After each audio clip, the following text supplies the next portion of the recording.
Yeah.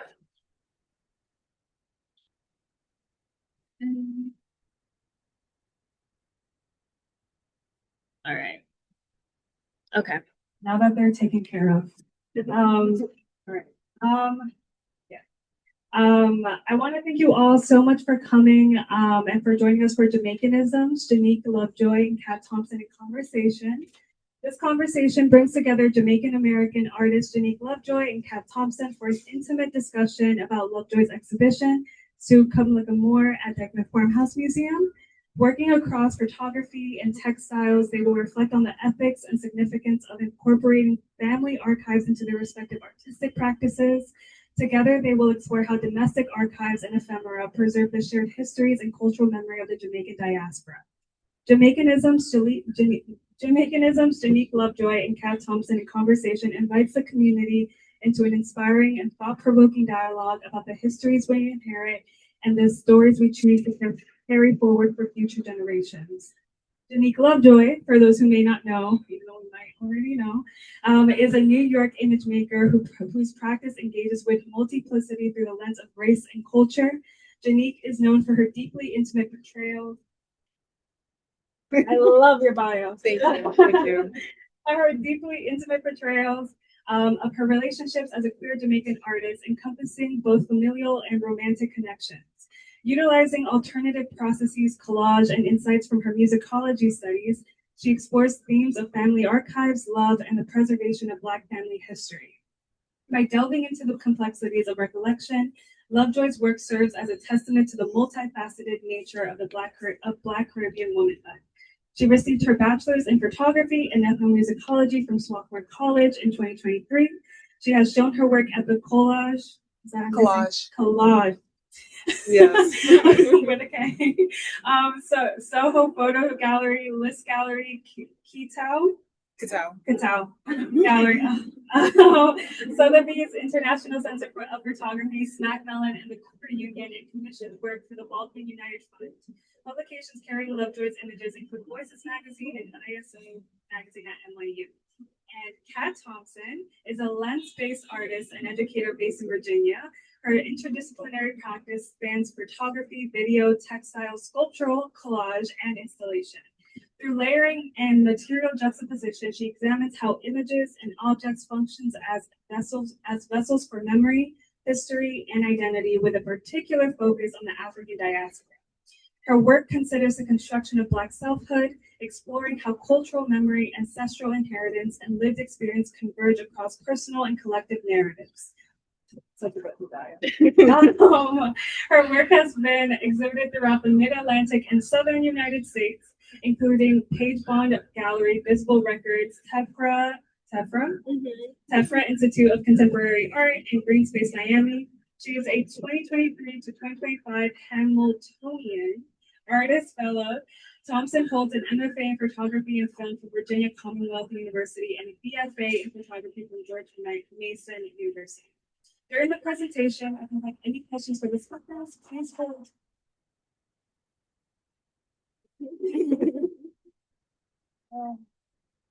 During the presentation, if you have any questions for the speakers, throw their questions into the Q&A session after the presentation ends.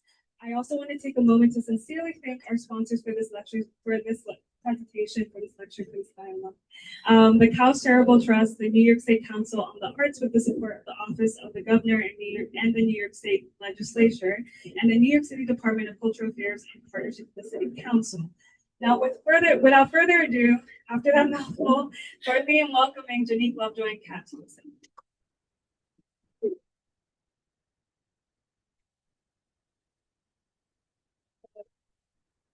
Hi, everyone. Hello. Yeah. Hello. I also want to mention it's a heat wave. It's hot. We have ice cold water a jug right here, and then also a few plastic cups. If that runs out, please let me know, and I will get you guys some water. Also, our museum has AC, so if at any point it really is feeling like you need air conditioning, let me know, and I'll open up the museum for you. Okay? Great. Hello. Hi. Thank you all for being here, especially in the heat. I would not have realized that it was gonna be like 101 degrees this week. Like, this is crazy. Yeah, it's insane. I also wanted to thank Kat for coming all the way to New York and being in conversation with me. It's greatly appreciated. I'm really excited. I feel like what you guys don't know is that we often FaceTime and talk about these similar things all the time. So it's nice to have an audience. I have eventually have a Q&A as well in our conversations about these archives and about our culture. So I'm excited to get into it. Yeah, cool. Funny enough, I had made slides, but Natalia already went through it. So this is my bio and then some of my pieces for you guys to review if you're unfamiliar with the work. I would also suggest eventually going into the museum if you haven't already to review some Come Likkle More. And then Kat's headshot bio. And then also some photos, Kat's work. Great. Oh, we get started. Yeah. Hello, can you guys hear me? You can't hear me? That's something let me turn. Just 1 second. Hello? Ooh.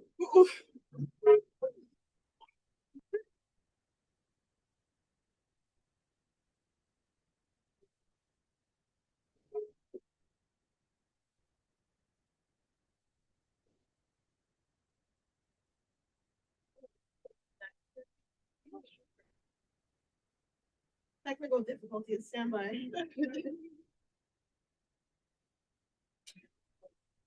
I think that should be good. Yeah.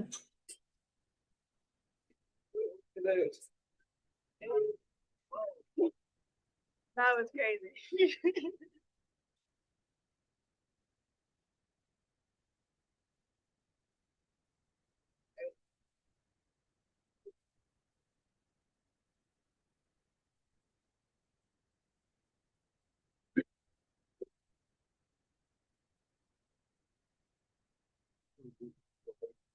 Yeah, I think it's that too. Yeah. Oh, towards you. This is as long. This is a, yeah. Well, I guess you can go. Yeah.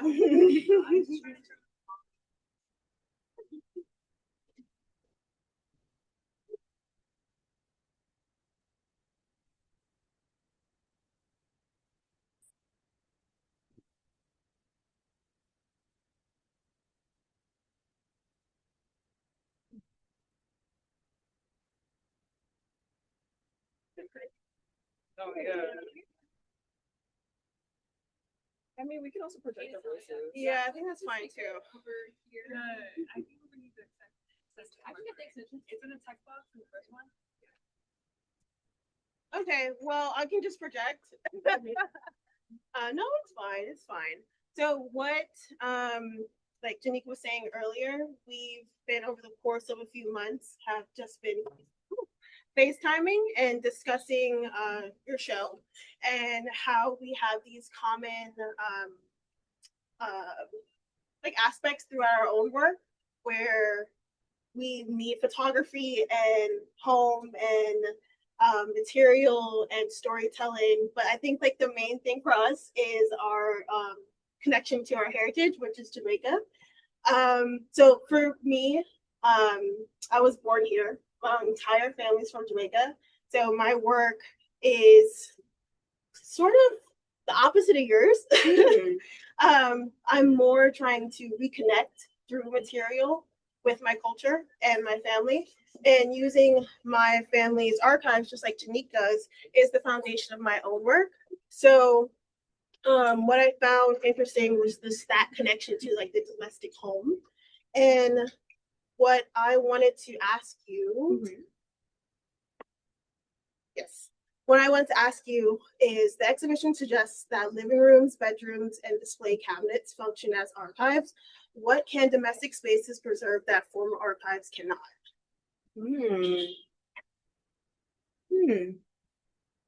I feel like with domestic archives, you have more of like a a complexity in how you're telling the story. And I find that a lot of times domestic archives, outside of like what you see written on the back of a photo of like from and to and like a literal like this is what this is, I find a lot of it's also oral histories, Yeah. which you don't often get in museums or like a formal archive unless it's like a tour guide's telling you like, okay, this is coming from this and this is like the research that I've had of this person's archive. And I found that I really enjoyed the oral histories of an archive. I've often talked to my great aunt about her photos, and I feel like that's how I get to know way more because I scanned a bunch of her. Just for some context, for those who are unfamiliar, I sorry. You want to try now? Oh, hello. All right, it's working. For those who are unfamiliar, I have been archiving my mom's photos since 2024, and she left me like hundreds and thousands of like photos and negatives. And then as my family found out that I was archiving these photos, then everyone else started giving me way more photos. It became like my whole room was boxes and boxes of photos.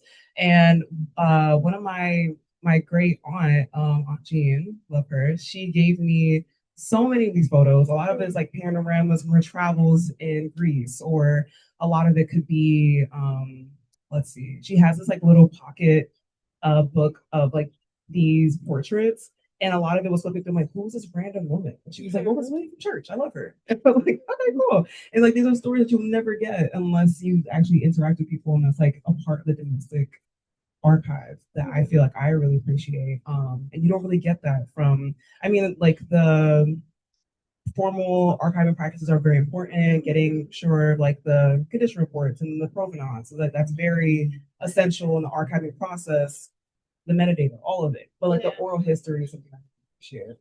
Yeah, no. Yeah, no, same. So with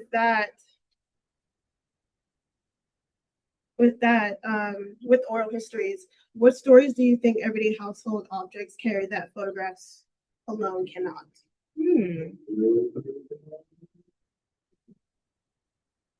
I feel like something that immediately comes up that's like not necessarily a photographic is something I like referenced in the exhibition with the doilies on the nightstand, which I feel like is something I always saw growing up, especially like whether it was my mom, my aunts, like there was just like every Black woman I knew had a doily on her nightstand, and this was like almost like a ritual of like how she kept her nightstand.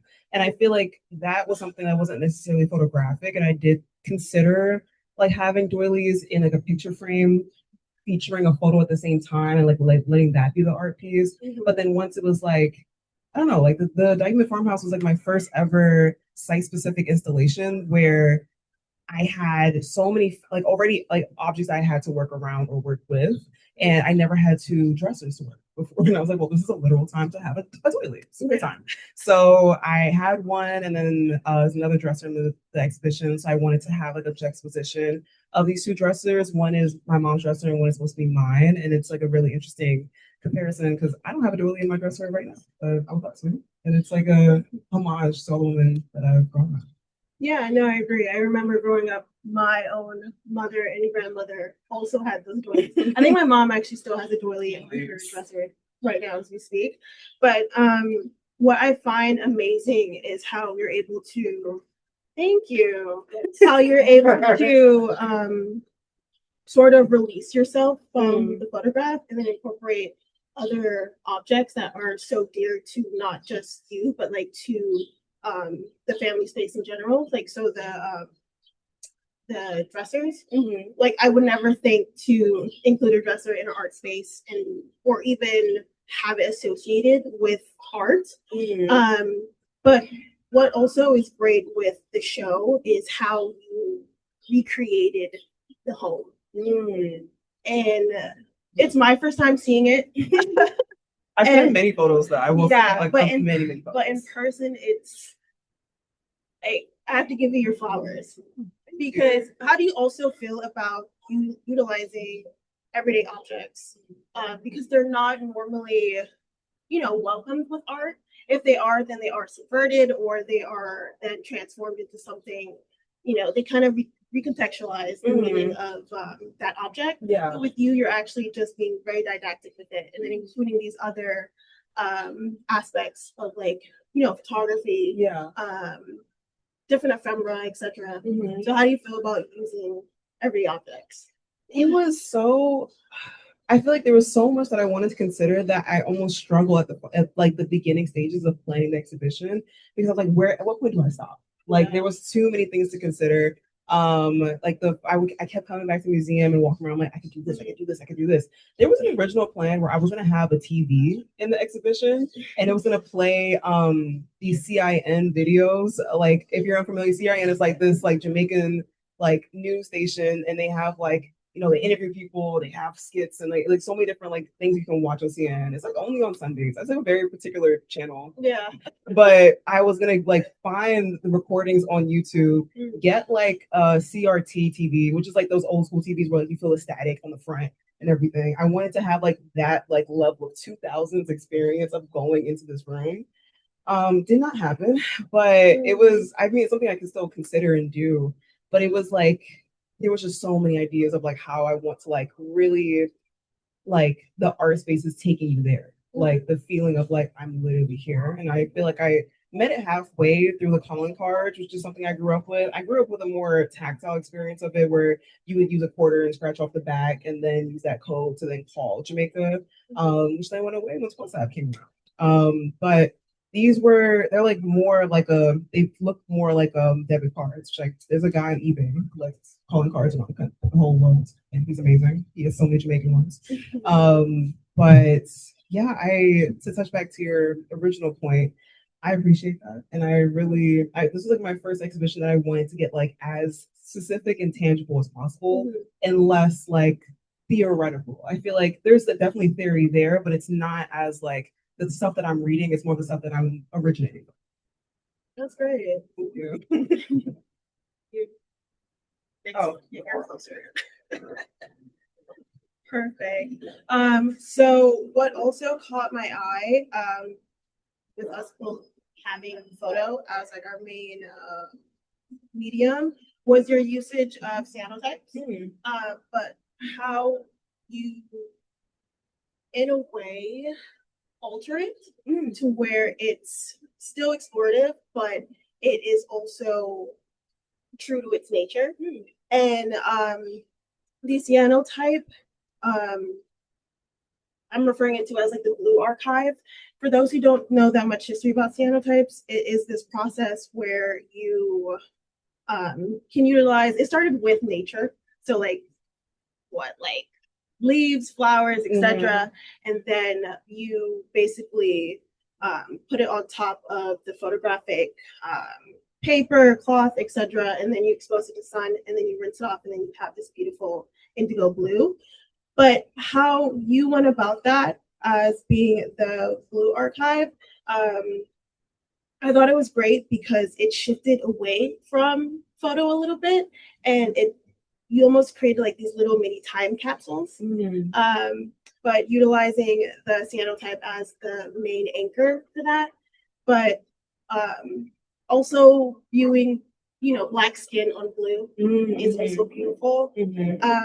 But with that, can you dive a little bit into your process, or if you want to share your process? Because just looking at, if you guys really have to see the show, but looking at the mirror piece with the cyanotypes of those portraits and how you created the grid and then framed it, still staying true to the, photo like frame itself, but like breaking it down. I don't know. It's something I haven't seen. Doing cyanotype on mirror is almost impossible. It is a process. But if you want to share that, yeah. Well, thank you, Kat. Yeah. Let's see. Okay, well, for the mirror, at least, it's a very, I mean, speaking to Kat's point, it's a very technical process. I mean, the whole process is very scientific, just even the sense of like toning the prints and like things that you can do. It becomes a very like, I'm in the chemistry lab. Like it's not, it can be less artistic at times. For the mirrors, it's very different than coating just paper and then like rinsing it off and calling it a day. You need gelatin to suspend the cyanotype solution onto mirrors or glass or really anything that would be like a hard surface. It's not porous. And it's a very interesting process. There's a whole, if you go on like r/cyanotype on Reddit, there's so many different people doing different types of things with mirrors and cyanotype solutions. And like, do you heat it up the gelatin at this point, or do you mix it at this point? Do you need gelatin to bloom? Which I find showed a lot of different results. Like sometimes you get a cloudy effect if you don't let it bloom beforehand. And there's a lot of trial and error. And I was starting a new job at the same time. So I really needed to like choose at one point. I'm like, I'm gonna stop. I need to stop the trial and error. But I really enjoyed the passport photos. It honestly became like a callback to a piece I did in 2023. It was like for my senior exhibition, excuse me, Mr. Calling You. And that piece is like this braided mirror, and there's passport photos featured in the mirror. And because I always saw these passport photos like growing up in mirrors, and I always wanted to like, what would be cool of like featuring these photos literally on the mirror and like using these cyanotypes. And so I made so like there's 9 in that portrait. I think I made 20. Like I didn't even feature all of them because I was just there's so many of them. I mean, a lot of them are repeats because I was like, okay, which one is like the best one of this kind? And there's a certain like you have to coat it thin enough that you see the reflection, it can wash away, but still thick enough that it's not gonna flake away once it's like dry. It's like really annoying. But I did enjoy making them. And the same thing with the quilt, like that was a very interesting process, similar back to like the site specific installation. It's a very, I mean, having a bed in a room and it's supposed to be like considering as an art gallery. I'm like, okay, what do I do with the bed? Like and it had a quilt already with the reproduction from the Dyckman family, but I really was like, I need to make a quilt now, which was funny. I've never made a quilt before. So if you see that quilt, you're like, oh my God, this is my first quilt I ever made. It looks great. Well, thank you. Yeah, it looks great. I was scared. I was very scared. And then I remember sharing photos of the mock-up to like my family. I remember showing my godfather, and he was like, do you know how to sew? I said, I'm gonna find out. He also had similar notes to what you were saying of like the beauty of Black skin on this medium. Like there's so much richness in this quilt because of it. Like you see like the variations of their skin tones, but like the sharpness of their eyes. Like it just looks so like, I don't know, I just love it. I sent photos of it to my family members on WhatsApp. My aunt loves it, but she was also embarrassed of the sense of just like, I can't believe there's photos of me. Yeah. Like, you look great, girl. Yeah, it was a very interesting process. That one was more, it felt more mathematical in the sense of like, okay, there needs to be this height for a bed, and I only have this limitation for negatives and to make the prints, and I need to size it a certain way so I can make it like the space for like the 4th inch seam. Like it was like a very like, it felt more technical at first. The photos that I selected, at least all of my mom's archive, and I just knew I wanted that layout. And there's like some parts, like portions of the quilt where you see photos of her life in Jamaica, and then diagonally it transitions into her life into New York and vice versa. And then there's one corner that's like more about my life versus her life. And it's called Dreams in Blue. And it's just like all these dreams of my life that I had before, the life that she had, and the life I'm trying to honor. So I really enjoy that photo. Yeah, no, it's gorgeous. Yeah, when I first saw it when I went upstairs, and I remember our discussion on how you were gonna tackle. Yeah, Kat was also skeptical, by the way. Yeah, because I sew as well, but I'm self-taught, so I'm not the best. But like when it comes to a machine, I know the basics. And when you told me you wanted to do it by hand, yeah. No.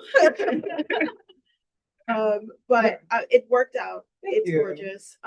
What I found amazing was it's symmetrical, how symmetrical it is, and how it looks very refined. Thank you. You know, I appreciate that. but it's also okay. So we're Jamaican, Right. A quilt. Right. That too. I think you Yeah. had texted me one day, like, is this like a thing in our culture? And I was like, I don't think so. It's hot. Yeah. So you need a quilt. Like I think people often take the sheets. Like I feel like growing up in the summertime, I was like, you get the sheet. Like until we installed this AC, like this, you get the sheet. And I don't. I don't know any other artists who are at least Jamaican, like doing it into a Jamaican like perspective. I see so many sculptures, obviously, Yes. and photographs as well, but not like textiles like that. No, no. It was mainly inspired by like the quilt that I had with my mom growing up. And like we shared a room for like the first 14 years of my life, and we had this one quilt, and I still have it. And there's a lot of like details in the stitching, and I remember always touching that quilt, and I just wanted to like pay homage to like this that we shared. Mm. Okay. Just switched. I know, yeah. So moving on to photography and materiality, like I said earlier, we both work with photo and how we want to expand it outside of its normal, 2D frame. So this is just to like generalize everything, but throughout the exhibition, photography moves beyond the frame into quilts, textiles, and sculptural forms. What prompted you to expand photography into these material forms? I know you touched on it a little bit. Yeah. But is there anything? I think the only thing I haven't touched on is like tying photography into like other materials such as like the dominoes. There's also like pieces, like two photos that have like domino frames all around it. And the dominoes connect to each other. I think if you don't know how to play dominoes, it just seems kind of random. But you do have to connect the numbers together, kind of like And I feel like that was something, another material that I wanted to use somehow, some way. Love Washington Heights. But it was like it was just funny because in the process of like imagining this, I saw a piece that this guy made a Dutch pot that had these dominoes around the rim, and he was Puerto Rican, and like these like Caribbean like motifs still coming through in the end. So I feel like leaving the domino frames, it touches on that materiality outside of like the types and everything. So I feel like for the most part, the rest of the show is pretty straightforward photo. Outside of like the cabinet, which has like what is it called? The China cups. Like that, I feel like that was another like reach for me of like how do I bring this? Like it's not technically photo, but it's not also mine. So it's like an interesting collaboration. But yeah, I feel like besides that, I feel like I went pretty straightforward. Yeah, I do have a question when it comes to the choices of archives, and then also how you chose to reprint them instead of having them there. Yeah. I know I don't want to bring it back to me, but whenever I use archives, I'm very gatekeepy with the archive itself. I usually do reprints, so I never have the physical archive in that space, just because of, especially when it comes to Black archives, Brown archives, and just the history of how archives are passed through institutions, and thinking of how they are almost propped up for a certain amount of time throughout the year. So that's where like the gatekeeping comes in, and reclaiming the archive, the Black archive specifically, but then also the Caribbean archive. So what made you choose, outside of the process and the using cyanotype, what made you choose to do reprints instead of actually having the physical archive? Like the original photo. Yeah. I think I just can't bear the thought of having my mom's photos not with me. Like that would just be crazy to me. And I think the only thing in the whole exhibition that isn't original, like anything, outside of like the books and the exhibition case, my mom's glasses are upstairs actually. And that dish on the dresser was like her actual glasses. But like the actual photo, they're all reprints. I just like there was like photos of like my grandma. I was like, I don't want like the original because if that photo goes, that photo goes. Like that's just like that's like I have a scan, but like that's like that real original photo. Like whoever in Jamaica woke up one day in the 70s and printed this. Like I can't like let alone like the rest of my family. Like I can't. I feel like I really cherish the fact that I was able to become like the family historian in a way, and people trust me with their photos, and I take that into really high regard. To the point that there's a lot of photos that I love. They're not in the exhibition just because I don't know who's in the photo. I can't get consent physically of like, do you want this photo in there? So I just let them be on my computer. Okay. See, I'm more on the opposite for my own practice. Unfortunately, I do not have as much, photographic archives as you do with your family. Mhm. So I had to start to go outward. So I source my archives through state sales, eBay, and whatnot. Mhm. It's fairly difficult to find Caribbean archives that are outside of the ephemera of postcards and posters, etc. Nothing too like in the domestic family space. So I do have that agency because I purchased them and I'm able to show them, but I also do reprints just because I don't know who this person is. I don't want to have them necessarily lose their autonomy of their own like body, even though I don't know if they're still alive. I don't know where they're from. I don't, Yeah. So just thinking about the photo itself in space, I can agree. I don't want it there. It's one and done. So the reprint is necessary, but going back to like what I said earlier, it's just the handling of it, the care of it all. Yeah. Yeah. I will say though, in some of your pieces, I've seen you use like the major's cloths to cover up people's faces. Yeah. Was that intentional of like covering identities, or was that just like a different? Do you want to skip back to so they can see? Oh, child. Yeah. So this is what Jhanique was referring to with the cloth. It was another way of concealing, another way of gatekeeping, because gatekeeping all 2026. But also for me, since the archive isn't my own, I don't know this person, just to bring them into my archive since I am building it.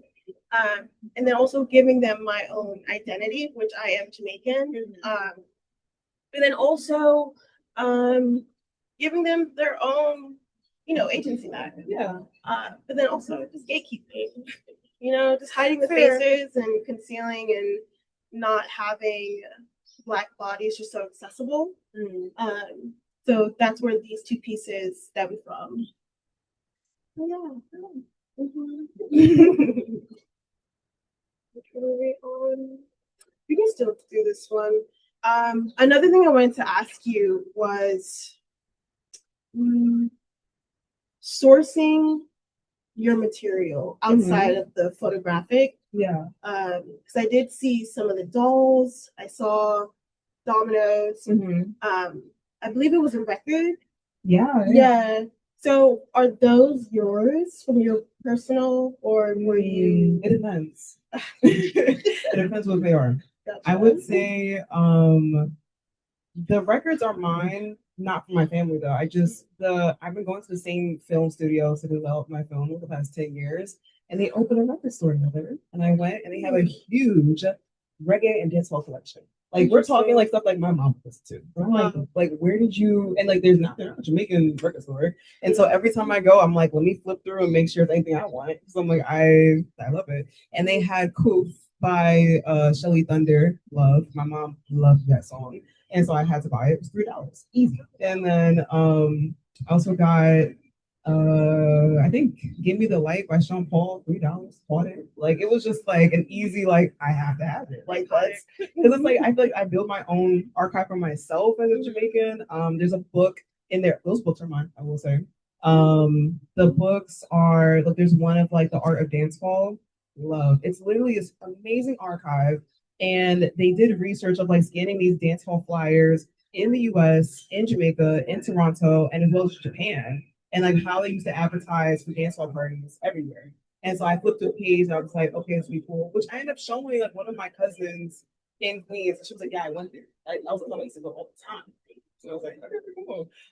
So I feel like that even that as like an archive was pretty cool. The dolls are not mine, funny enough. So I did own dolls just like that, especially on like the traditional clothing.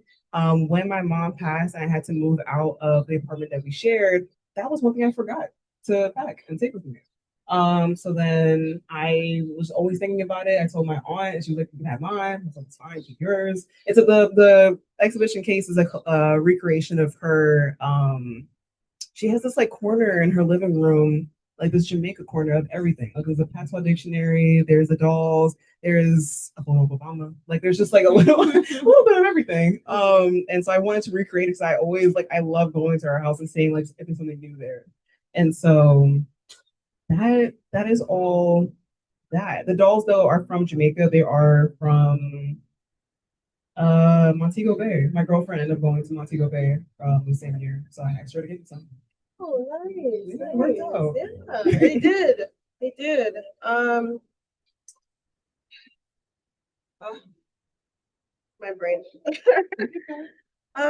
So when it comes to material, how big of a role is that in your practice?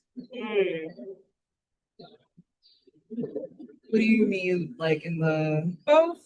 When I say material, I mean obviously the creation, but also specific material like cloth, 3D objects, like how important is it needed in preserving the culture? Ooh, okay. It depends. I feel like the most intentional I was in terms of the materials for the exhibition, I would say was more matching the fabric up for the quilt because I really wanted it to be the same material, but that didn't feel like necessarily for the culture, more of just like a seamless transition over the quilt. In terms of the culture, I would say there's a Dutch pot in the same china cabinet. China cabinet is a recreation of my other Aunt Faye's china cabinet, which I lived with Aunt Faye for major like the first half of my life. And she has this like brand like the china that you're not supposed to touch or the china that you don't eat on, but like you cherish it so much. And I remember growing up and wanting to touch it, wanting to eat on it. And you know, I just always just like stared at it. And so I went to many Salvation Armies to collect the little bowls and everything that I wanted for it.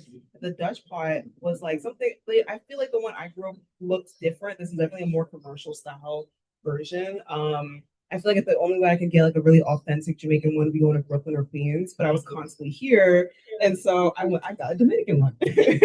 And so I feel like that was something even though I was like, okay, the cultures are still very similar. The fact that I could just go to any store and just get a Dutch pot. Just go appropriate. Okay, okay. So when it comes to, I'm gonna word this correctly. How do you feel about incorporating outside materials such as more historical imagery as opposed to just everything being in this home space? Yeah. Was there any thought of intersecting the two, or did you want to? I know it's very near and dear to your heart, and I think that's beautiful. But did that thought ever cross your mind of incorporating other historical imagery? Like in regards to Jamaica? Yeah. Not particularly, only because that's not what I saw growing up. But I think it was just a matter of like the limits of what my mom had to bring with her. And so like even her somehow bringing all these photos and like she never ended up going back to Jamaica. She didn't have a green card until 2023 in like January 2023, and she passed December 2020.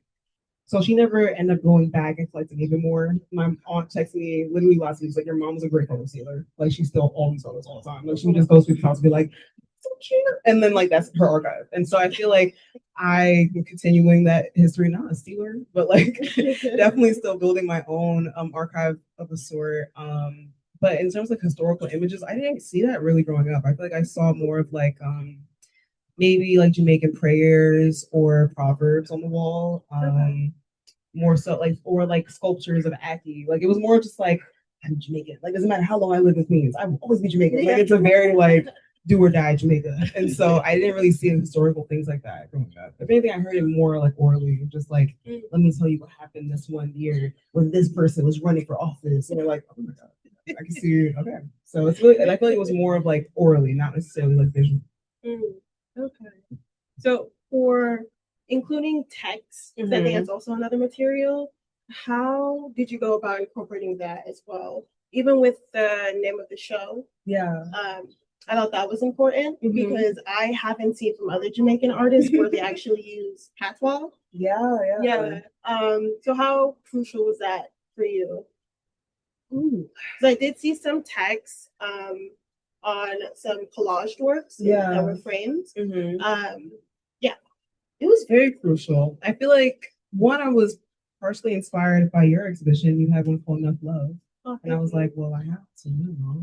And also, like a year ago was when I was applying to have the grant to have this exhibition, and I could not think of a better word besides soon come. And then, but then I felt kind of short, so I was like, okay, Likkle More is like an easy like tie up on it. The text in the exhibition. So my mom left me a bunch of photos and images, but in having to move out, it was like a quick weekend. She had a huge set, and my mom was kind of almost a hoarder in a sense, but in a really good way. Like a true Jamaican. Yes, exactly. Yeah. And so she kept every single like hair clip I ever had, every doll, every book, like books to the point where like my godfather and his brother were moving. I was like, wait, this look from my childhood. Like, why do you have this? I was like, she had it. And then she also kept every single card I ever got. So like I had a card from when I was 3 that she wrote, and it was just like, I'm so excited to see the person you're gonna become. Like she kept everything. And so in the process, I feel like the scanning process was really hard and heavy because I think I started it, I want to say maybe like 5 months after she had passed. And it was really hard, but I feel like it was cathartic as a way to be like, let me at least like do her honor and like at least just scan it. I can at least just scan it and put my laptop and call it a day.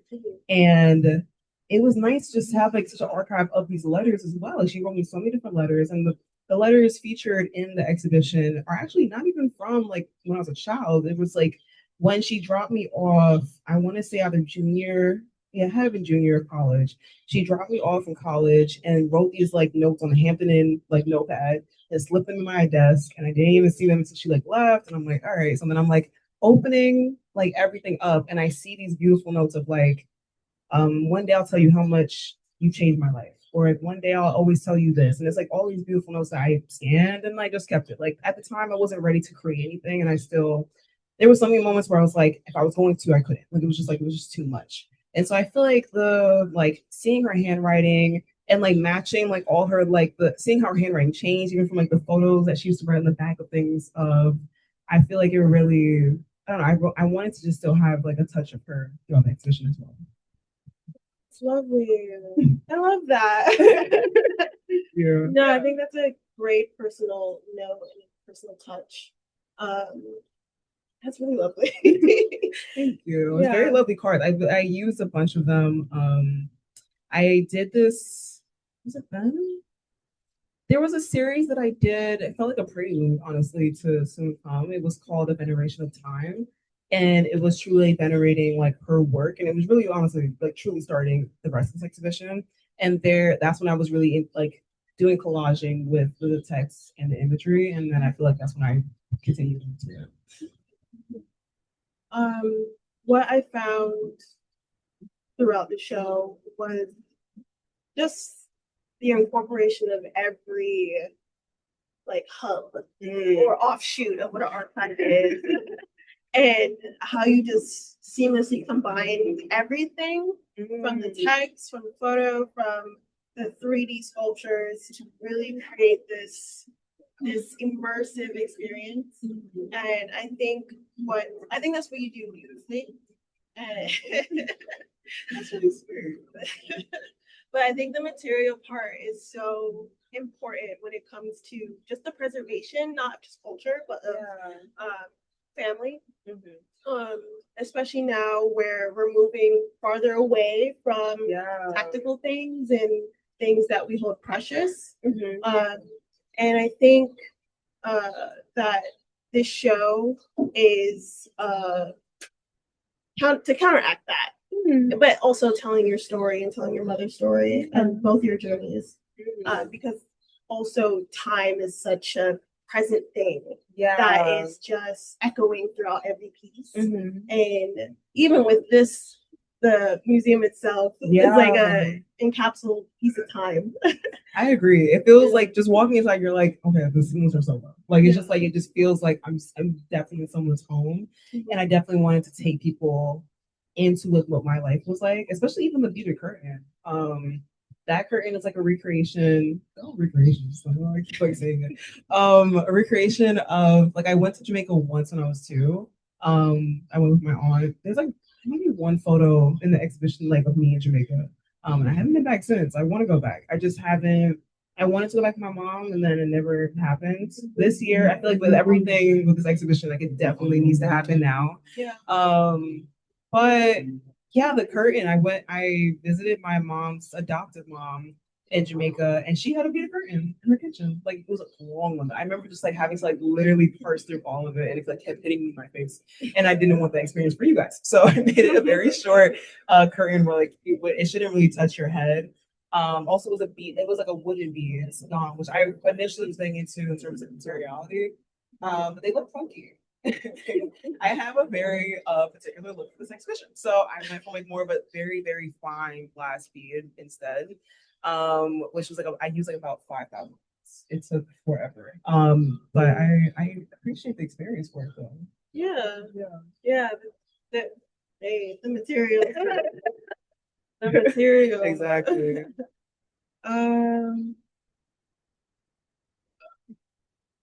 Screen scratch. So I think sorry, I have a lot of questions just because this exhibition was just so fruitful. I want to just make sure I'm asking the right ones.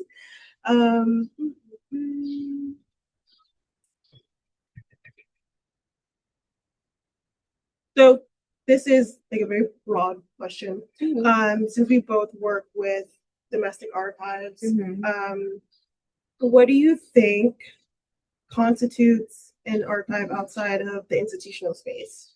I feel like there's definitely very informal ones. Just in like the literal sense of like people having like their own personal Tupperware container of their famous archive, or I know there's people who have like the whole wall of family photos and they don't really consider it to be an archive. I think it is. Like especially when you go and it becomes like a collection of like different type of frames. Oh, that photo was from so and so when they came, and there's like a whole storytelling in every single photo, but like the whole wall is an archive. Which is just reminding me of like my godmom's mom. She has this huge wall of photos in her basement. And it's just like that is one of like the richest archives I've seen. Like it is just so cool to like see so many different like tidbits of history all throughout the 70s and 80s. Yeah, just how historical it could be. I think it can go from that even to like as small as like a homage on someone's own dresser, of like having thin photos on their dresser. Archive could even be the things that we collect. All the little things that we collect. I mean, we're all mini hoarders in a way. Some actual hoarders, but you know, there's everyone collects all of the things for a reason because it touches them personally and it means something to them. And whether you want to share that archive to your next generation or whether it just becomes something that just like starts with you and ends with you, it's just like I find to be very good. I do want to touch on the gallery wall that you mentioned. That when you said that, that just reminded me of Deborah Willis. She has a book called Picture of Us, and there was in one of the chapters of speaking about the time, I think it was around the 80s, about the time where Black and Brown artists weren't being seen in institutions.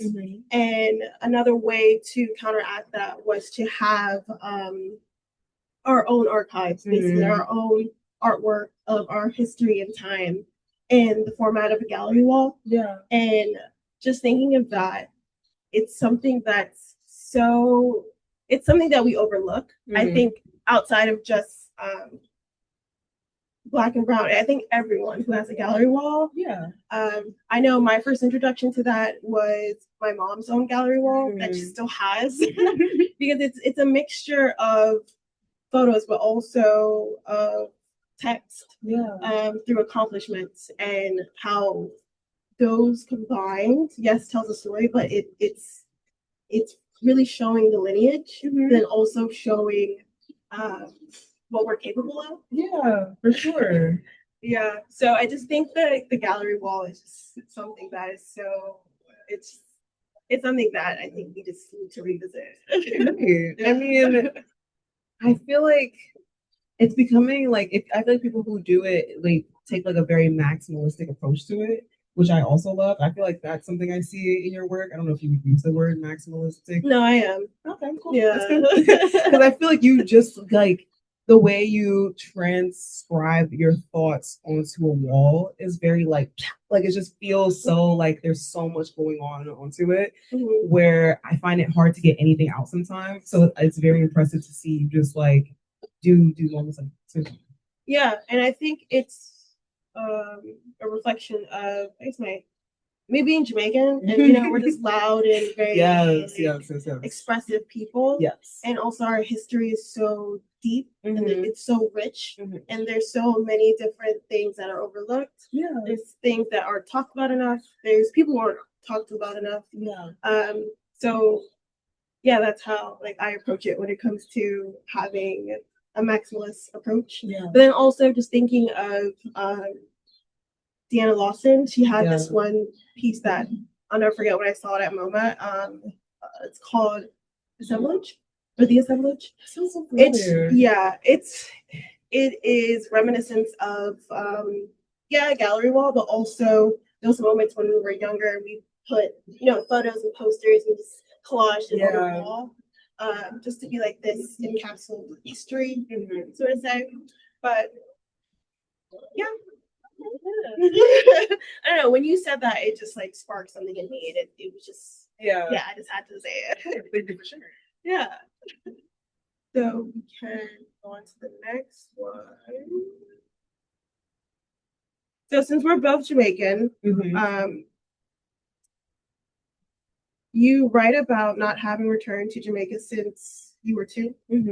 How has Jamaica been constructed in through your stories, photographs, and objects rather than a direct memory? Thinking of the show that came to mind. Yeah. Instead of it being very didactic. Yeah. Yeah. I think I know. Okay, so it feels very like diasporic, which I wanted it to be. I wanted to feel like anyone who was Caribbean American, especially first gen, seeing the work like wherever you are from the Caribbean and like feeling akin to it. Especially because I feel like this is like a storytelling of someone who's definitely Jamaican American, of the perspective of someone who is Jamaican. Like all my stories are from her, and all my understandings of what it means to be Jamaican is from my mom. But I feel like it's hard because I feel Jamaican in the sense that like I have a very, very strong cultural tie to it, but I don't have that strong of a tie to it. I don't have an accent. My patois is really bad. Fun fact. It's not like, that movie, it's like Brad Pitt, like he's supposed to be Jamaican. There's a really bad movie where Brad Pitt is a Jamaican accent. Don't watch it. But it's not that bad. But it's like I know it's not Jamaican. And so there are some times where I have a moment of disconnect and I have to remind myself like obviously I'm Jamaican. And so yeah, I feel like I'm trying to like find myself to like still go back to it and not avoid it despite even moments of grief. Because I feel like I often catch myself leaning into avoidance instead of just like facing competition towards my fears, towards like what it means to be Jamaican. And even though I haven't gone back to those two, I'm trying to like stay connected to it. Like the sign that you might have seen throughout the exhibition that says soon come Likkle More, the guy who made the sign for that art dance hall book, I hired him and I got him to take the sign. And so I had my uncle talk to him on WhatsApp the whole time. So then it'd be my uncle calling me at work, me calling my uncle back, my uncle calling the guy on WhatsApp, him telling me that he roughed up the guy and then called me back. And it was like a whole experience. But really it was nice. So it worked out. But it was like, that is when I was like, tell him this. And like, I know he's going to translate it to patois for real. Like, you know, so it felt, that is when I was like, okay, I totally need to go back. I definitely need to like reconnect with my family, especially both sides too. So, I think that's great, and you utilize the show to do that. And what I thought was great was you using the sign maker's name is Nurse. yeah. They're called fet signs, and they're throughout the Caribbean. Each island has their own like version of a fet sign, but the whole purpose of a fet sign is to like gather. It's to direct, people to come to a space, either dance, eat, etc. So I thought that was beautiful that you included him as well. But then also like going back to material, the text, the colors, the vibrancy that is the Caribbean. Yeah. I thought that was a nice touch. But also what was great was how you bridged the past with the present. Yeah. Yeah. Thank you. Yeah, I wanted it to feel like a tangible experience, especially because for me, even though like, yeah, this is the past, but it feels so recent to me. And like my mom passed away, I guess 2 years now, but it still feels like the other day. Yeah. So I wanted it to just feel like it's not a liminal experience time. And I wanted to feel like you could go to any point of that experience, wherever you are in this exhibition. So going back to our roots, do you feel this pressure to make your work about Jamaica? I feel like this is the first time that it felt very tangible to make it about Jamaica. I feel like I've made pieces in the past before that were definitely correlation, especially using archives of my family before this. This was the only time that it was like trying to find a good balance of like whether it was just about Jamaica or just about my mom or just about my mom being Jamaican. And I feel like there are moments where it feels like a homage to one or the other or both. And it was a hard balance where I'm like, I didn't want it to be like, I'm just so Jamaican. I could have, and that would have been a whole different exhibition. But it was way more about my mom and way more about her archive and the stories that she told me of her traveling throughout the Caribbean. So I wanted to be more about that. Yeah, and it's very reflective because even reading your statement towards the end, when you guys do get a chance, you said it was an ode to your mother. I'm seeing it as a love letter because whenever I make my work about Jamaica, it's to my mom and it is an open love note. Just because, when immigrants come, they have to assimilate, they have to fit in so they're not othered. Yeah. And I think my mom othered a little too hard. So making the work about the culture she grew up, that she is Jamaican. It's just to remind her that you come from a beautiful island, a beautiful culture. It's nothing to look back upon, like just be it, live it, or love judge, it. like look back and judge. Yeah. Because I do notice, I don't know if you guys notice, but when certain immigrants come, they don't want to relive the past. And I completely understand, like all the turmoil, all the things that you don't want to revisit when you're here. You want to start anew, start fresh. But what I also find interesting is how they bring these objects, these materials that are of that, and then are reminders. But it's also a way for them just to, I think, hold on to their identity. This is going back to us being hoarders. Literally. So it's like the people are diasporic, but also the materials are as well. So the people are moving, objects are moving. It's not broadening, but it's large. It's making the diaspora larger. It's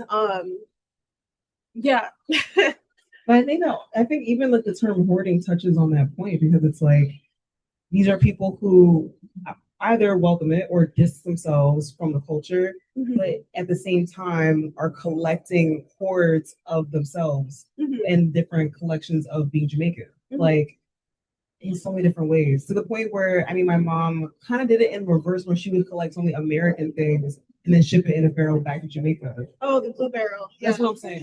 Yeah. Which another piece I almost made. I almost made a barrel for the exhibition. I was like, I can't bring a barrel with Constantine. No. But it would but it was just like the idea of just like all these ways we collect and share with our family, you know. Yeah, here and there. Yeah.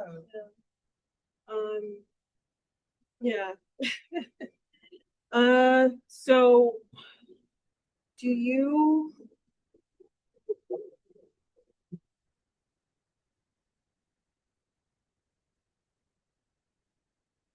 as far as reconnecting Jamaica outside of physically being there, Yeah. I think that's where we intersect, because I haven't been there since I was a child. Just because, you know, life and things happen and time. How do you feel about making work that is not directly about Jamaica? Yeah. It's through your mother, but it's still Jamaica. How do you feel making work about it, but not physically being there? Ooh.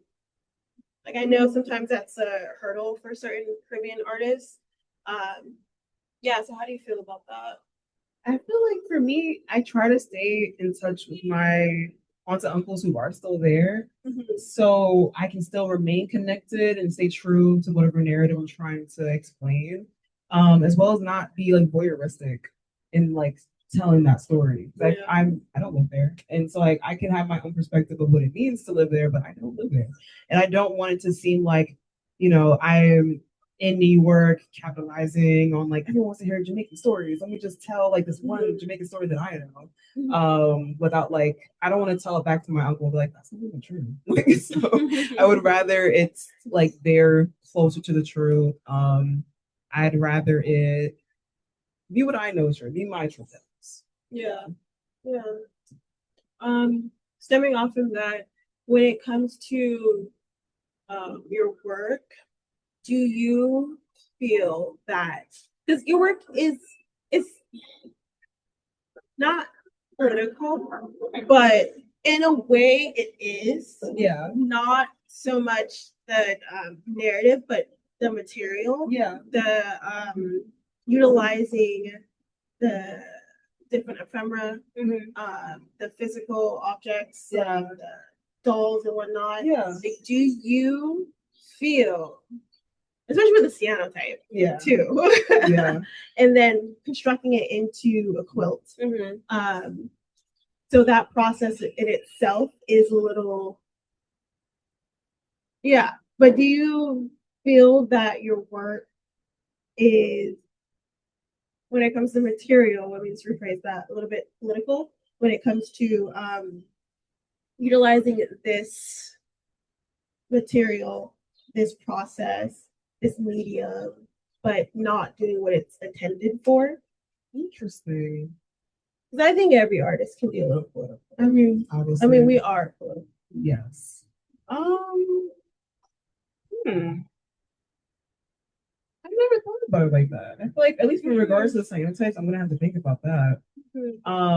Everything else, I mean, obviously, I feel like, I mean, even today, the Supreme Court has a rule that birthright citizenship is allowed. And you can be a citizen even if your parent was not, which is the only reason I'm a citizen. So it's like, obviously it's very political. Same thing in regards to the tariffs. I paid an arm and a leg for delivering those signs to America because of tariffs. And so it's a very interesting, like, it can't not be political. Even if I wanted to, if I was someone who ignored things like that, I feel like it's like impossible. It's so many things.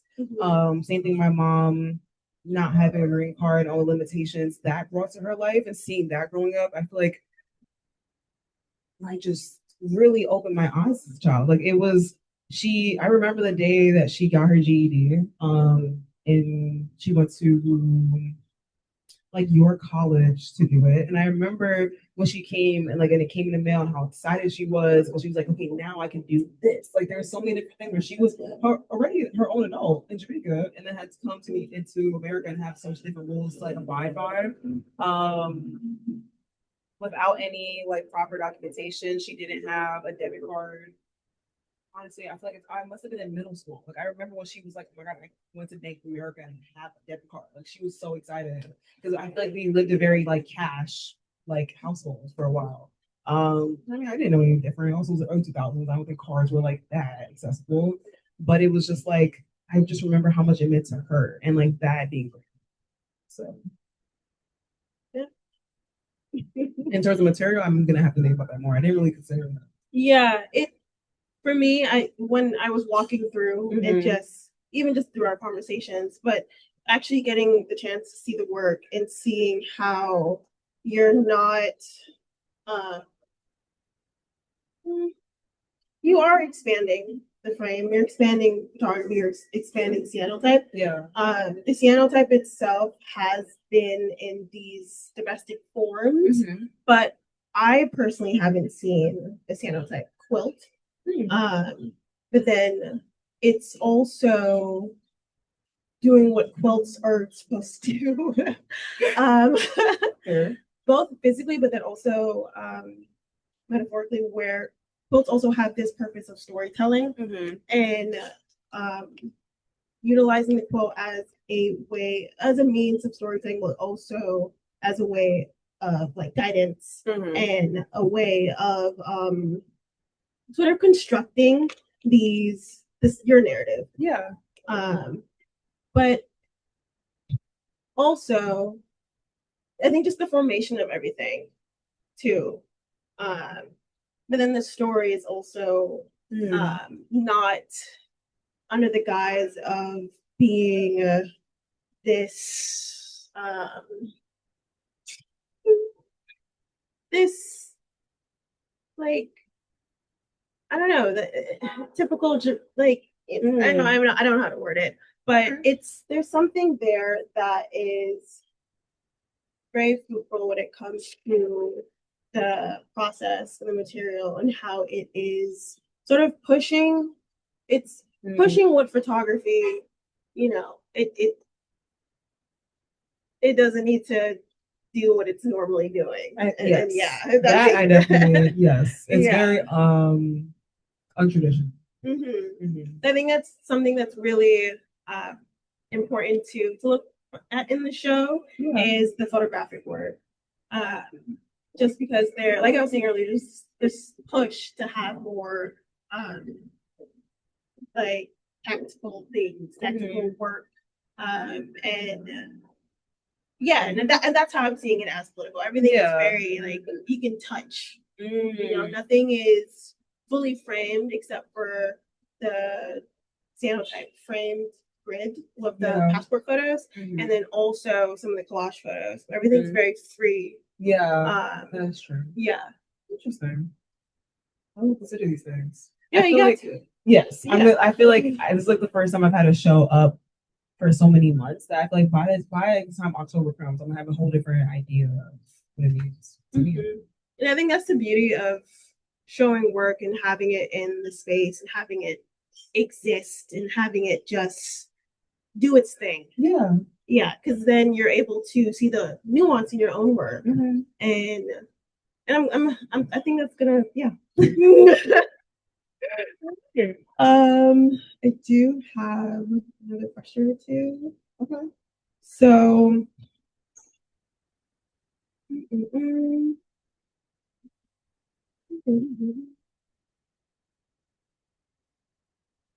We already touched on this, but I'll do a different one. What aspects of Jamaican culture has been the most important for your family to preserve across generations?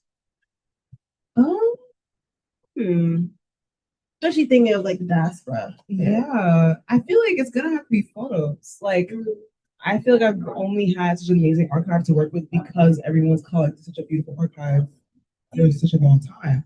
I've seen photos. I honestly want to say the oldest photo I've seen is like from the 60s. Like, it's a true beautiful archive of was it one photo of my aunt getting married throughout scandalous, and it was just so like it's cute. I feel like it's a true homage. So I'm not the only one, at least in my generation, my family. I'm not the only one who like is taking this much time and like asking questions to their elders. Like, okay, it's like where were you when this happened? Like, tell me the story of this happening. So I feel like that's something that the Lovejoy family is putting through. And I would say that, and like also language and patois. But I think it's just like more because my mom like directly immigrated and she didn't. Obviously, she had like levels to it, and like I think talking to me was like the least amount of patois she could do. But like that's just how she spoke. But to me, I didn't think she had an accent until like I had American friends come over and they're like, I can't understand your mom. I was like, I'm sorry. Keep up. Because I just thought she talked normal. Yeah, no, I can definitely relate to that. Like the only time I really heard my mom's patois was when she was angry. But every day she just sounded like me. Then when I have friends come over, they're like, "Where are you guys from?" No, yeah, it's like something's up We're here. Jamaican. Like, obviously. And they say, "Oh, I can hear your parents' accent." And I'm like, my dad, yes, because his is very thick. My mom, she does sound like me. But when I hear her, I'm like, I don't hear. Yeah. I only hear it now when I play videos back. And I'm like, oh, yeah, my mom's There it is. Jamaican. Yeah. But in the time, I was like, this is my mom. Like, how else would she sound? I can't even, like, her trying to do an American accent used to crack me up. Like, it was just like, this is so bad. But it was just like, she would do it as an impression, like, it wasn't like it was just making fun of Americans. But yeah, I loved her voice. Yeah. Because I feel like because she talked to me like that, it was like, I always felt it like within me. I feel like there were times where I would like leave like college and come back home and listen to her talk, and it just felt like that was a whole different like thinking, like just like especially like proverbs, like switching words around or like doubling up on words. I feel like that like level of like understanding, I think is at least maintaining it. Like even though I would say in my generation in my family, everyone has an American accent, but we don't understand patois still. So thanks for maintaining that. Yeah. I know there are kids who are like, I don't know what my grandpa says. But like, I'm like, no, you should though. Yeah. Yeah. So when it comes to the preservation and being the family archivist, what does your family think about it? Like, do they see it? Because I know I have my own family. They're like, why are you doing this? But for yours, how do they feel about outside of the work being made into actual artwork? Yeah. But the other process of gathering, scanning, archiving, documenting, etc. How do they feel about you? I guess continuing on the family legacy through material. They seem happy, I think. I would say, I hope. Yeah, I think at first it was like, all right, you're doing it. All right. And I was like, okay, like I was like trying to explain, like, oh, it's a really good scanner. And then like the rest of my family found out and it became like, okay, I'm scanning all the and documents and just like so many different things of my family. Like a bunch of the back of some passport photos, like I certify that this is so and so, and it's just like a really interesting archive. I would say my family, like my mom was one of 13. And she was the only one of her siblings that came to America. And so like I'll message them on WhatsApp and I'm like, all right, here's a photo. And so the same text that my aunt sent me when she was like, your mom was a great photo stealer. She was like, I'm sure she'd be very proud of like what you've been able to do with her work. I don't know if she likes it, but that's just Jamaicans in general. Like I think I feel like the Jamaicans that I know are able to appreciate it and be like, yes, you know what I mean? But like, I don't take it personal though. I think it's just like Jamaicans are very like critical, and so like, it raised me well. I'm also very critical of everything, and so it's just it doesn't faze me. What they do like is when I know I actually work my ass off. It's actually work of meaning. Okay. Yeah, that's great because I know from my own personal experience, when I told my family I was doing art, well, my parents, they just gave me that look like, we didn't come here for you to do art. I didn't integrate for you not to do exactly. So just thinking about gathering and just having their history in my hands, their story in my hands, they're like, why? But then I think what comes from it is when you start to pull out those photos and they see those photos, there's so much narrative behind the photo. It's so rich. It is. And one thing that you guys should take away from this is that Jamaicans were very good storytellers. Oh my God. Like that is something that I cherish as being like people say like, oh my god, you talk a lot. I'm telling a good story. Yeah, that's what this ultimately is. Like it's just like Jamaicans all they do every day is like, oh my god, one day, and you're like, oh, I'm gonna be here for 30 minutes. Like it's just like it's a good story. It really is. It kind of reminds me if you guys ever watch Golden Girls and like Sophia's like picture it, Sicily, 1987. Like that's just like the average Jamaican grandma, honestly. It's so good. That was a good. That's what it reminds me of because it's like, why are you going back in time? Like the whole story is important. Yeah. Yeah. Yeah. So with that, thinking about the oral history, how are you going about archiving that, if possible? It was something I was really interested in, especially in high school. I used to like call my grandpa, especially before he passed, and then like do because this was like before you can like do the recording on the phone call. So then I would call my mom's phone and then have my phone do the voice memos and like just like his voice up. So I have one from like 2017 where he was like, "You're my favorite grandchild. You're better than all the boys." And I was like, "Okay, well, I'll share this, but thank you." I think that's something I do. I try. I mean, there've been certain stories I've definitely caught certain family members telling, but it also just feels again like sneaky. I've been like, I'm just gonna hit record without someone knowing. So I try not to. I don't really do it now, but I used to record so much, like in college and high school.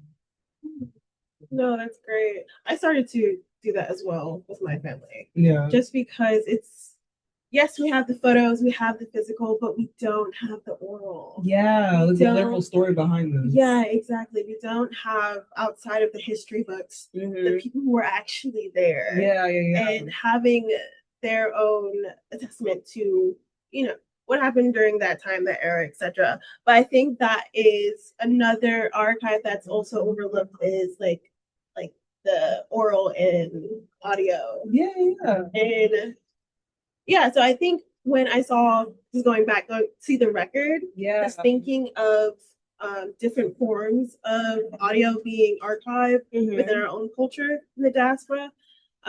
Music is big. Yeah. Music is really big for us. It's something that grounds us. It vibrates through us.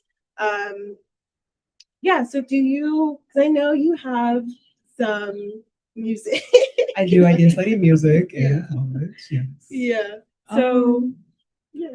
To speak on that. Yeah, just speak Okay. on it a little bit. I think it's something that isn't documented, but looking at the show, Yeah. it's like I don't want to say a symphony, but like it's music to my eyes. If that makes sense. Pretty way to put it. Yeah. I mean, there's a playlist like coinciding with the exhibition. So if you guys want to listen to it, you can. There It you definitely is very like it's a sonic experience for sure. At least for me, I always make playlists tying along to like the works that I'm making. In the exhibition, and, a lot of it is like dancehall and reggae, but there's like a Tracy Chapman song on the playlist because my mom loved Tracy Chapman. She had a Walkman in Jamaica and she listened to it, and so it was just like it's so funny to like think back when she was like, I love this song. I was like, how do you know this? Like, or it'd be like if it wasn't Tracy Chapman, it'd be like Call Me Out, which is like a very like it's a very white American song. I can't lie. It sounds good. I love it. But like it's just like a very like when I hear it in Trader Joe's, I'm like, yes, okay, my mom loved this song. That's where you would only hear that song. And so it's just I feel like the playlist, I mean for me, like my family's huge on music. Like for me, like growing up, the soundtrack of my childhood is all these dancehall songs. Especially barbecues and being like, what you know about this? Like you play it every year. Like that's what I know about it. Like I know this song. And so I feel like it was something I wanted to translate into my college degree once I was like finally allowed to write something for my music degree. And I was like, well, I want to write about the like drum and bass and Black culture and like the like system of knowing just because of the bass. And like I don't remember if the paper was called like I used patois somewhere in the paper. I don't remember if it was like right before the paper or the title of the paper, but it was something like those who can't hear must feel, like something of like that sense of like if you don't know it mentally, you'll feel it, and then just because of like the rhythm and the bass. But that's something that I just love sonically through the exhibition. Growing up, I think I would say I listen to dancehall a lot. I think like once my mom passed, I didn't listen to it on purpose. Like it was just too much for me. And I feel like this was a good way to force myself back into it because it was just like I listened to it all the time when she was alive. So it's nice to like get back into it and like have like a bittersweet feeling listening to it. Yeah. I think that, yeah, I see it through each piece, her, and Yeah. how they are, and how you're narrating and how you're exhibiting, etc. But like, I see your mom, and I see my mom. I see, every Jamaican mom. But like, there's just something about that show that just hits home for me, and more so on the reconnecting with the culture through different ephemera. Yeah. For me, currently, right now, it's postcards. But even just utilizing the family photo and looking at histories that aren't my own, but it's a way for me to reconnect. It's a way for me to reclaim my identity. I'm American, I'm Jamaican first. Exactly. Yeah. So just thinking about how materials specifically to Jamaica just remind us of our moms. Yeah. No, I thought that was a nice intersection. Thank you. Yeah. Okay. Well, Mhm. do we want to open up the floor now? Yeah, you guys heard us talk a lot. We're gonna open up Q&A now. We had a lot to say. So if you guys have something you want to say or ask or touch on, even if it doesn't have to be a question, like, yeah, this reminded me of X, Y, and Z. You can also share. Just a little comment here or there. Okay, Patricia. Do you Thank you. Okay, thank Is this you. loud enough? Yeah. Okay, beautiful. Thank you for your conversation. It was lovely. I wanted to comment that my favorite aspect of the exhibition is that you communicate the use of photos and the use of photography. Not only were you like forced to because you have to fill a space, but the images that you create with the archive are about how the image is used, are about how you experience it when you move through a space, when you pick it up, when there's words in the back, when you put it next to a card. So I really appreciate that.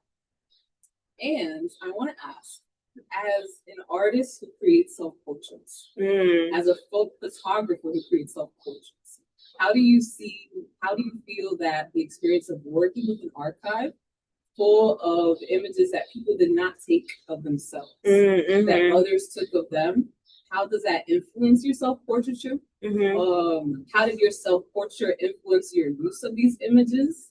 Have you considered it? Do you think you will consider it? That's my question. That's a good question. Okay, thank you, Patricia. I feel like that's really interesting because I do consider myself I did so many self-portraits majority of my career so far. And it's kind of weird. The only like way you could think about the self-portrait in this exhibition so far is like the photos of me, but they weren't taken of me. I'm just reusing them. And so I wanted to at least touch on that a little bit. So the mirror piece that we've been talking about is called A Self-Portrait of a Jamaican. And so, like, if you are Jamaican, you're seeing yourself in amongst these other Jamaicans looking at you at the same time, like a back and forth conversation. I think, yeah, I am considering the portraiture now because I'm sharing these photos back with like my family of these archives. And my aunt, like again, my aunt, she's just so like she loves these photos. And sometimes I feel bad, like not really bad, but I feel sad since I'm sharing these photos with her. So I'm like, it's just might be overwhelming to like open your phone and get like so many photos of your sister who had passed. And so especially she was like so close to her. So I'm like, I want to share these photos with someone. So I'm like, here you go. And her first thought was always to be like, oh, what a bad photo. I'm like, oh, it's of you. You look cute. And she's like, no, like if if it works for your exhibition, but like also like she's so critical of like whoever took that portrait of her. I think they're gorgeous photos. And so it's interesting, trying to give a repurpose to these portraits. And I don't know, it does make me reconsider like what I think a portrait is. Like I'm considering making another quilt but having a portrait be the main focus of the quilt. And so I think that would be really interesting to like still do portraiture, but in a whole different sense of the word. So yeah. I think all the pieces are portraits. Hmm. Yeah, they're not in the direct sense of what a portrait constitutes, but you're making it. So it also is a self-portrait of you. Yeah. You know, the artist's hand at work, the artist creating. I think it's a self-portrait as well. I like, yeah. Let's broaden the word portrait. Great. Anyone else? Any other questions? Okay, Reagan.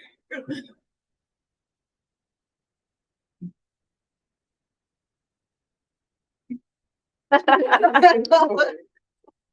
I just want to say I think this project's really good, especially at a time where like doing research is really hard and like scholars are having to be creative about how they're coming up with like these histories and stuff like that. And I think this sort of like quotidian, everyday archiving of life is something that's accessible to everyone. So I think that's cool.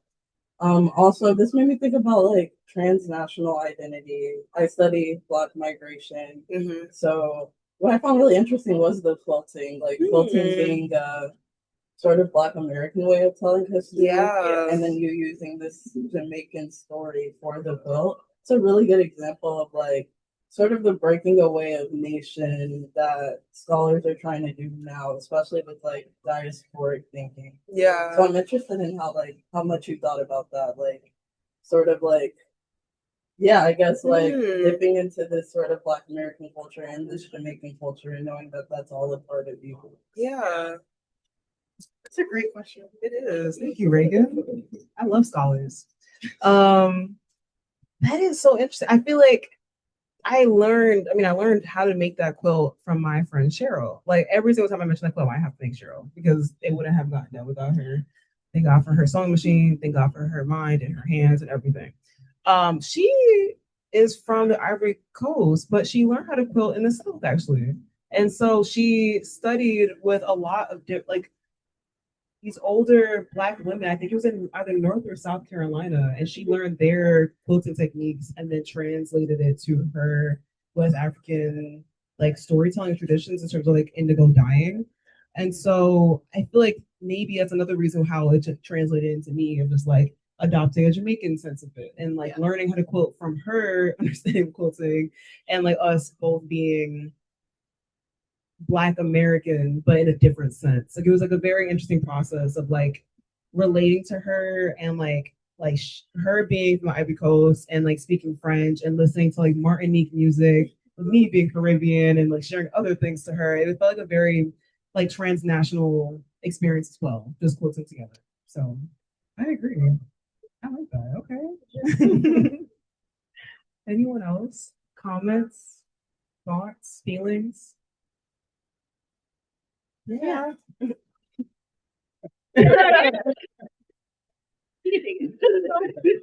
Yeah, I want to ask about the space. So I'm yet to see the exhibition and I'm definitely coming in to see it. But the exhibition is located in a very loaded space. Yeah. Owned by colonialists, slave owners, etc. And with regard to your question itself, just setting up such kind of exhibition and in a sense, in making it very personal from what I hear, that's already a very political move. So I'm just if you can share like the thoughts of working with this building and space and history. Thank you, Kat. That is 1,000% true. The Dyckman family did own slaves. And it was something that I feel like I should have known, but I didn't find out really like halfway until making the exhibition. And so like it really came to light like in March and I was like, shit. Like it really it was just like because then it's like, okay, what does that mean for like what I'm already making? Like it was like, let alone like what does it mean for me? I feel like I had to like separate myself for a second because I already had a plan. You know what I mean? I was like, I'm gonna make what I want to make, and it's still like a reclamation of the space regardless. But it did make it felt very like I felt sick for a second because it was just like it just felt like not wrong. I don't feel wrong being here. It's just like it's very like a tough space to be in though, regardless. So like this is like, okay, this family lives here. Like like, what was the other families that had lived here, and like the family that I'm bringing into this house now, this space and sharing space with. It made it complicated for about 2 weeks until I remembered I had a deadline and I just had to keep going. And so it's very political, and yeah, it was definitely on my mind. I feel like I'm not having like a true eloquent response in terms of like how I truly thought about it and how I'm moving forward through it now, but it definitely, yeah, it is a very tough space. Yeah. It is. Also, is the flag still up? The flag of, Our flag. no, that came down. Well, It is, I have it back here though. yeah. Well, she also did. You posted a video. online. Yeah. They were able to put the Jamaican flag up too. Yeah, Mhm. so that's really political. Yes, I did. I did take over because, this is a Dutch farmhouse for Dutch colonizers of New York Mhm. who also, it's just like, so I needed to put a Jamaican flag up because I didn't want a Dutch flag. I wanted this to be a true Jamaican opening. I wanted this to be, at least for one day, a Jamaican night, a Jamaican house. And so I took over and I did put the flag up. It was flying. And then it poured rain, so I couldn't take it down. So it was, yeah. But I did bring it back. I didn't get time to put it back up. You should put it back up. But I think what also is amazing is this way of what would it look like if the ancestors took over and actually, had a say in what goes into this house. Yeah. So I think you were able to do that. Yeah. Like, what would the ancestors do? Girl, probably burn it down. No comment. Quite honest. So, Any other thoughts? Any? To build off of the response, beautiful. I guess there's a way in which the work in the space and the reclamation of family archives in particular functions as a very subversive structure counteracting to the way that this house apparently disciplines the body into the logic of the entire reality of different families and family archives in this family is that, you said going back to the 1960s. Yeah. My family's archive goes back to the very Yeah. there is a deprivation of material records that impacts your sense of ancestry and relation to that ancestry. The absence of archive, the absence of a digital archive, a paper archive, and colonialism, Catherine looks at recently used it. I'm also interested in that and thinking about about the body as archive in this. There's kind of a family archive exists in space. Space is everything. It's about domestic ecology of things, and they relate to one another. They also relate to levels that space. Yeah. Do you feel like the embodied experience, like the body also is part of the archive stores? 1,000%. The body keeps score, there, I don't want to get too deep about it because I feel like you can have like even like an ecological perspective on it, but there's like, yeah, like the body itself is the archive. I agree with you. I think there's just the sense of like you're carrying some of these stories within you every day, let alone outside of like the paper narrative. And I agree with you. It is a very interesting time. I've had a lot of interesting experiences at work recently where I met someone where she was like, "Oh my God, your last name is Lovejoy. I know Bob Lovejoy. Do you know him?" And I was like, "No." "Is he Jamaican?" And she was like, "No, he's Jewish." I was like, "Okay." And she was like, "Well, all last names are made up though, so it's like probably fine." I was like, "I don't know if they're made up though, right? Like, I think there's a very tangible reason why my last name is Lovejoy." And she was like, "No, like it just doesn't come from anywhere." And I was like, "It has a very direct, but like I was at work, so like I'm not gonna like yell at someone, but like there is such a linear like where I got an English last name from. So it just felt like there's so many different things like that where it's like, okay, I guess we all have different takes on it. I guess we all have different perspectives on the slave trade, but it's not a joke, but it did sound funny. But it is, I don't know, it's a very yeah, I think I definitely thought about it with, again, confronted with the fact that I was like, okay, this did happen. And then during install, when I came in, it was like, I felt like a very interesting experience being in there, especially these are all like, a lot of my pieces are just on top of their existing furniture from the family. I think there's some of them that are reproductions, but a fair amount is from the actual Dyckman family. And so it just, I think, I don't know, it felt complicated. And I think touching back to your point, it became like a definitely a reclamation of what someone else would do to these pieces and to this house. But it just, yeah, I feel like that's something I have to think about some more too. Yeah. All right. Anyone else? Anyone in the back? It's not, it's fine, it's cool. Okay, Brooke. Brooke, what do you have to say? A couple things. First of all, Okay. thank you so much for this incredible conversation. Also to Reagan's point, it was really nice to also see integration of Black American culture into your already existing Jamaican cultural exploration. Especially with the quilting, also the indigo dyeing. Yeah. I love being Black. Yes. And then also, it was really nice to finally see the exhibit because I have the privilege of being photographed by art and True.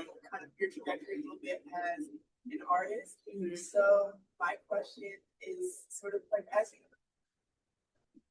think about and are building your archive through your family, your mom, and other people. Yeah. How do you see your trajectory of growth as an individual artist? And like, how are you? Similar to the question I just asked, like, how are you building yourself specifically these archives? So that maybe down the line, like when you become an ancestor, full of that, like, this is Jhanique Lovejoy, the artist that was in my family that built this. Like, what? This is a two-pronged question. Like, how are you? How do you see your trajectory as an artist? And then how are you building yourself into your pieces to make sure that they are archived and that you last forever? Because we would love for you to last forever. Oh, thank you, Brooke. I love you. I feel, well, again, touching back to the self-portraits, I take so many photos, not just on my phone, but just, just like in general, like I have so many film photos of myself and I try to keep like a good archive. There's a piece in the exhibition where like it's like a photo of my scans like in the sleeve, and I do the same thing for like my own photos. Like if I have a child and they see these photos, like, oh, mom at the beach, turn up, like so it's just like I want to be able to like have the same connection like how my mom had her archive. I want to do the same thing for my future. And just in terms of like preserving my history in my archive, and making sure all the dates are on there and everything, so not just like random photos. In terms of like my next step as an artist, I'm not sure. There's so many different things. I feel like this is just like the start. Like there's so many different things I can do just with archives in general. So many different things I want to do. Like I'm usually someone who makes pieces in series, and I'm interested in what it would look like. Just like focus on like one piece for a while instead of like having a time limit. Everything you've seen in the exhibition, I created from March till June because I started a new job in January and I did not have any time. I was traveling, I'm going everywhere. Like I did not have any time. And so like March came and I was like, I really have to lock in. That I made. And then I made those mirrors in like a week, but it was like a feverish week. And so it's like I would like to like have some breath in creating, and I want to see what it looks like in the next couple of years. But I have so many different topics that I want to touch on too, not just about my family archive. I feel like it'll be interesting, like to do a residency in Jamaica. I don't know if they have those, but I want to do one. They do. I want to do that. I want to like someone approached me. On Saturday we had a workshop here, teaching people how to do cyanotypes. It was raining. I don't know if you saw the torrential downpour, but so I just gave people a takeaway because someone came and she wanted to interview me in my process, like as a creative. So I feel like there's so many different cool things that I'm like, I just want to keep sharing and I just want to keep collaborating. There's a group called Living Lesbian Archive. I don't know if you're familiar, but I want to have them like learn how to do their own archiving workshops as well. And like, there's so many different things that I just want to keep collaborating with others. So I think that's my future right now. Collaboration. Yes. Right. Well, does anyone else have any comments before we wrap this up? Yes. Hi. I just want to say, as an older Black woman, I'm super proud of you. Thank you. Where you speak about the legacy, mother, your history, your family is clear, from what you've done, what you're doing now, that they've laid, I don't know, some serious foundation in you. You are not failing your family at all whatsoever, making everybody proud. I know that your mother would be so proud. She's looking down, watching everything that we're doing. And I can feel everywhere. I was on my way here and I heard about the appointment. It's true. Everybody has a voice on the right. Exactly. So what you created is not just powerful, but thoughtful and meaningful. So I just want to say thank you, because there are little girls who want to look at you one day or right now and just want to be like you. I can see that. So I'm proud of you. And I'm like, wow, she's so articulate. She's so smart. She seems to know about a lot of different things. I just want to say that we don't see that every day. So thank you, especially for just being you. Thank you. You could have done other things after your mother passed and honoring her legacy. What you're doing is nothing short of amazing. So I just feel as far as collaboration. She's putting me on the spot. It's okay. Watch on the collaboration. You should know that I was texting away over here, and my mother also has like 1,000 photographs. I'm saying to myself, maybe one day I need to go by and just scan. Yes. That might take me a while, but that's so important. So your idea has touched another thing. Awesome. And I guess we can talk later. So I just happen to be the head custodian in the school district. Okay. So I could be able to help bring, if you want to. I'm a superintendent of the school district. Just hearing Dad's laugh is cracking me up right now. So thinking it might be great if ever this exhibit was, traveling. You could always have it stop at the school. Oh, that'd be cool. Yeah, so we'll talk about that. Okay, let's talk. That'd be really cool though. Why'd you say custodian? Well, thank you. Also, beautiful words. Thank you so much. And thank you all for being here. It's hot, and so, but it feels like a good connection. And I feel like every time I talk about my mom near the exhibition, I feel like she's here too. So, good time. Okay, well, thank you.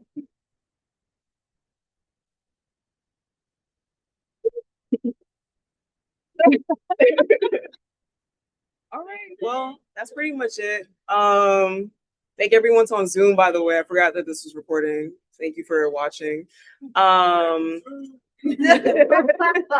to have dinner. If you guys have dinner plans, it's 8:00 now. And thank you for Dyckman Farmhouse Museum for hosting us. Thank you, Natalia, for all your work. And yeah, thank you for being here.